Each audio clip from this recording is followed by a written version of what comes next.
Welcome to FOBtv, the future of business. I'm your host, Kevin Benedict, and I want to thank each of you for joining us today. My guest I'm very excited to introduce is Boaz Grinvald. Thanks for joining us, Boaz. Hey, Kevin. Great to be here, and thanks for having me. Absolutely. Boaz is the CEO of Revuze, a company, Israeli-based company. Talk to us about that. Well, before we even get into that, though, Boaz, let's introduce you. Give us a little bit about your background. Sure, would love to. My passion is startups, and I'm a serial entrepreneur. This is my fourth startup. And I guess the common thread is that I like to try and find technological ways to make life better for different types of people. That's my passion. Improve the world through technology, and that's why I'm here. You call it a passion. Some people call that a sickness. Right. So, I mean, that's a lifestyle. Working at startups and building startups is certainly a lifestyle. What do you like most about that? I like the ability to change people's lives, and I like to make an impact. You know, when you work in a larger organization, it's harder, I think, to, break to a new direction or break new ground and impact people. And in a startup, you're basically starting fresh. You can go wherever you want. You can bring new things to the market and be as bold as you want. And that gives you a lot of freedom on one hand, and on the other hand, when it works, you feel so proud. Oh, yeah, absolutely. Nothing is more satisfying than building something of beauty. So what attracted you to Revuze? I mean, you have a lot of experience. You've led a lot of different companies, but you chose Revuze. Talk to us about that decision and what motivated you to join that team? Sure.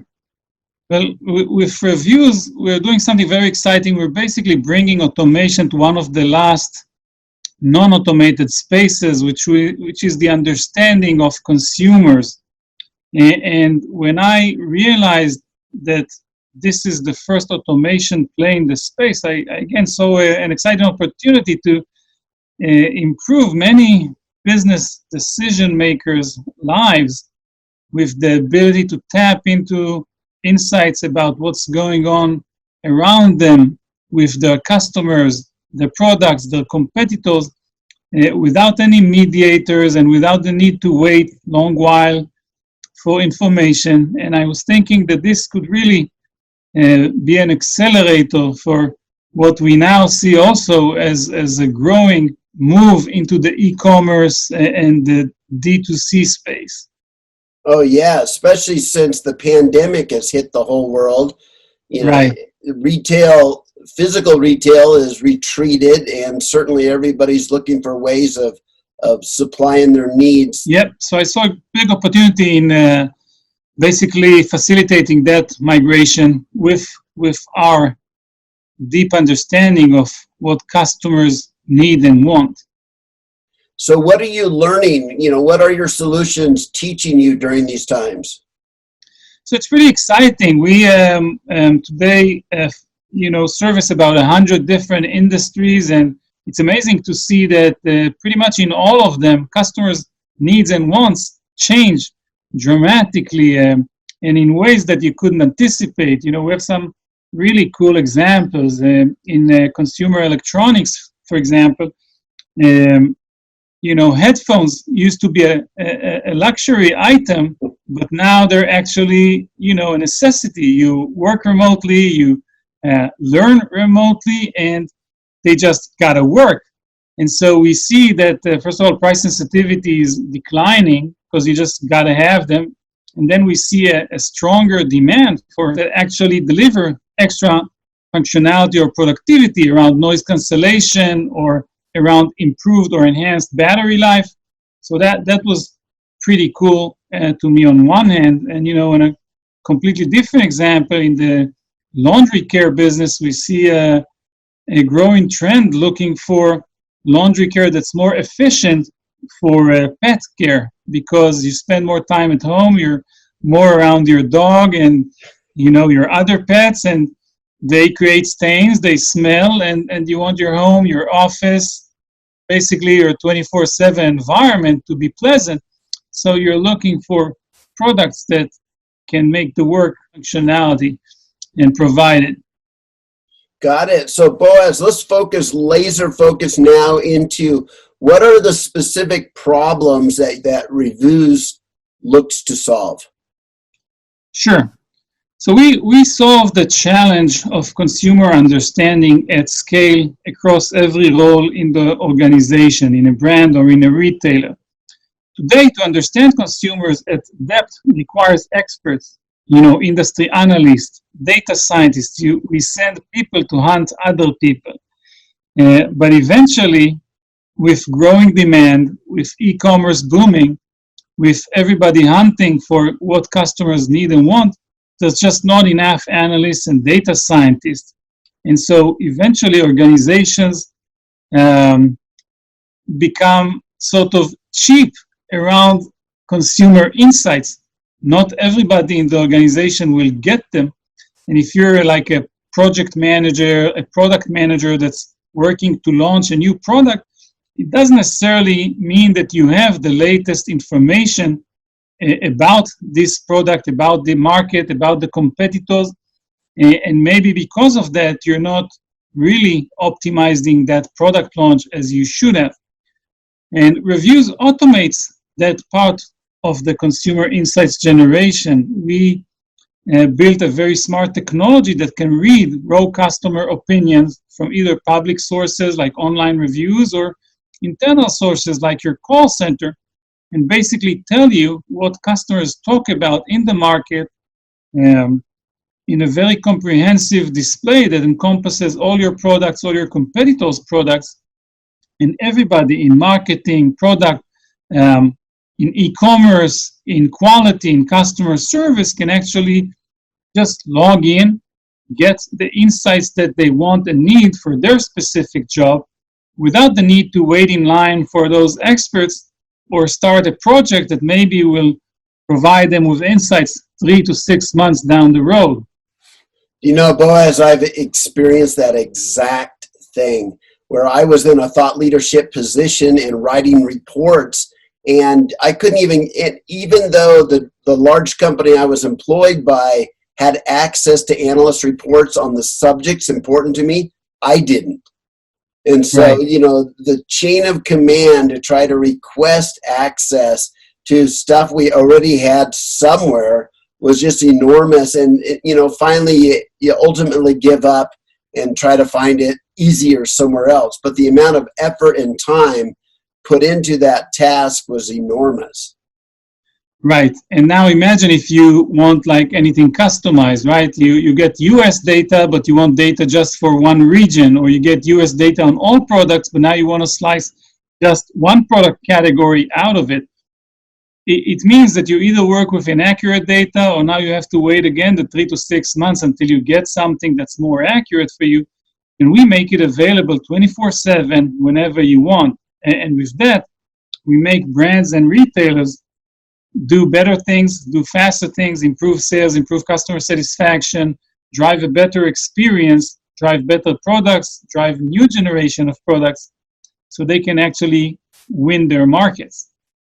Oh, yeah. So I was reading through your product content before our call here, Boaz, and you guys talk a lot about AI assisting in your technology. Talk to us about the role AI plays in delivering those solutions. Sure, would love to. My favorite subject. So like I mentioned earlier, when AI is a great technology, but the challenge is that it has to be always trained by someone. And today, the best practice is that a human, an expert, needs to train it. When you talk to your Bixby or Siri or any of your digital assistants, the only reason it may understand any of your sentences is that someone actually sat down and gave that machine those example sentences before. And if your kids, or friends will now come up with a better or different way to talk about something, that machine will not understand it because it was not educated about it. Revuze built an AI machine that actually can train itself. It just reads everything about a subject. The subject could be shampoos one day or, headphones the next day. And just by reading through it, it can educate itself on how customers talk about that product or that category. What are the topics? What's their sentiment about things? And because it's a machine, it's much more scalable. It doesn't get tired. It's not on a time crunch to achieve something. It has plenty of time to do whatever crunching it wants. And so we're able to give a much better accuracy and insights into any industry that we're serving today. Thank you for sharing that fascinating space around customer experience. And as you pointed out earlier, this pandemic has just turned everything upside down. So it's even more critical now for anybody selling anything to know, how has this impacted the behaviors of my customers, what they're expecting from me as a vendor or a manufacturer, all of that. So boy, if there's a time to kind of reset, recalibrate on where everyone's at, it's now. So Boaz, talk to me about the future. If you were to put on your futurist hat, where do you see this whole area around customer experience and experience analytics? How do you see it or predict it will evolve over the next 3 to 5 years?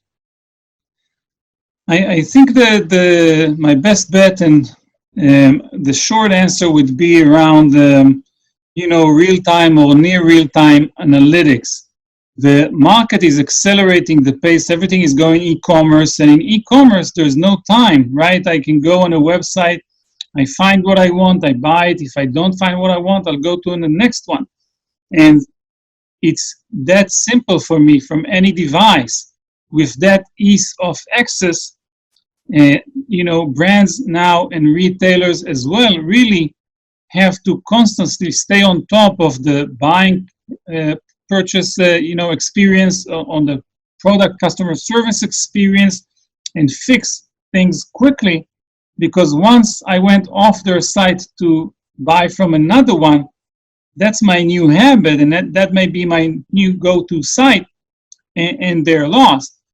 And so to me, the whole idea is about quick. How quickly can you make decisions, improvements, understand the needs and wants of your buyers, and spread that information quickly through the organization so you can take real action, quick action. If you can fix everything, the same day you launch a new product and you know how well it's received or not, and you can fix it the same day or the day after, you'll be successful.